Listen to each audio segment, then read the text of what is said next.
Moradabad Samajwadi party के कार्यकर्ताओं द्वारा गांधी जयंती के अवसर पर बापू की प्रतिमा को माल्यार्पण कर 2 घंटे का मौन।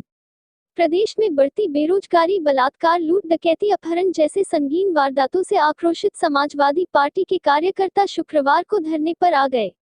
समाजवादी पार्टी के विधायक, संसद, सैकड़ों कार्यकर्ता और बड़ी संख्या में पदाधिकारी कंपनी बाग स्थित गांधी प्रतिमा के समक्ष धरने पर बैठ गए। इस दौरान समाजवादी पार्टी के कार्यकर्ताओं और पदाधिकारियों ने जहां प्रदेश सरकार को जमकर घेरा तो वहीं हाथरस में हुई मासूम बच्ची के साथ बलात्कार जैसी घिनौनी, गैंगरेप जैसी घिनौनी घटना पर भी 2 घंटे का मौन धारण अपना विरोध दर्ज कराया और बापू की प्रतिमा पर माल्यार्पण कर बापू के सिद्धांत पर चलने का संकल्प लिया गया। सपा देहात विधायक हाजी इकराम कुरैशी ने कहा, समाजवादी पार्टी के राष्ट्रीय अध्यक्ष अखिलेश यादव के आह्वान मौन सत्याग्रह 2 घंटे का मौन रखकर आगाज किया। इस बात का उत्तर प्रदेश में जो बलात्कार और जघन्य अपराध हो रहे हैं उसके खिलाफ समाजवादी पार्टी का एक कार्यकर्ता सड़कों पर उतर आया है। मनीषा को इंसाफ दिलाकर रहेंगे।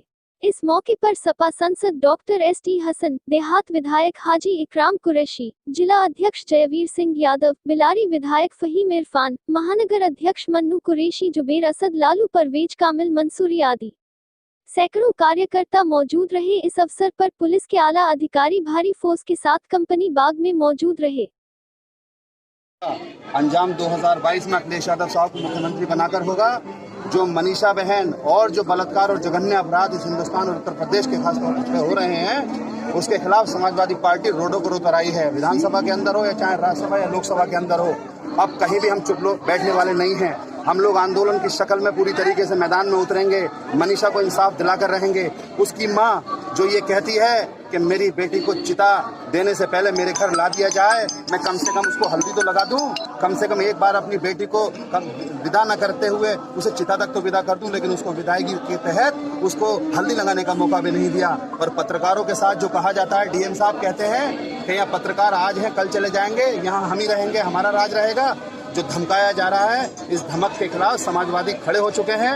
अखिलेश यादव जी के नेतृत्व में दलित समाज के साथ, अगड़े पिछड़े समाज के साथ, नौजवानों के साथ, भाई बहनों के साथ हम लोग अपनी जान की परवाह नहीं करेंगे। पूरी ताकत से आंदोलन करेंगे, अपनी आवाज को उठाएंगे और 2022 में सरकार बनाएंगे। और जो ये जुल्म हो रहा है, इस जुल्म का जवाब इंशाअल्लाह ताला सब लोग मिलकर देंगे।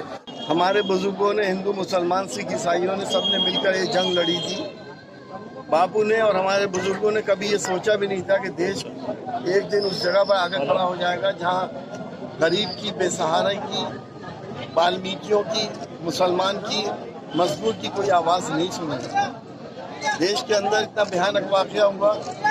एक बेटी का बलात्कार होने के बाद जबान काट दी गई, उसकी रीढ़ की हड्डी तोड़ दी गई। और अफसोस इस बात का है कि रिपोर्ट के अंदर ना बलात्कार आया, ना हड्डी टूटी भी आई, ना जबान कटी भी आई। हमें ऐसा लगता है कि प्रजातंत्र अब बहुत पुरानी बातें हो गई, कहने की बातें हो गई। अब तो सिर्फ और सिर्फ डिक्टेटरशिप हमारे प्रदेश में और देश में लागू है, जिसमें गरीब का कोई सहारा नहीं है। गरीब और दलित, मुसलमान सब बेसहारा इस देश में अपने आप को महसूस कर रहे हैं।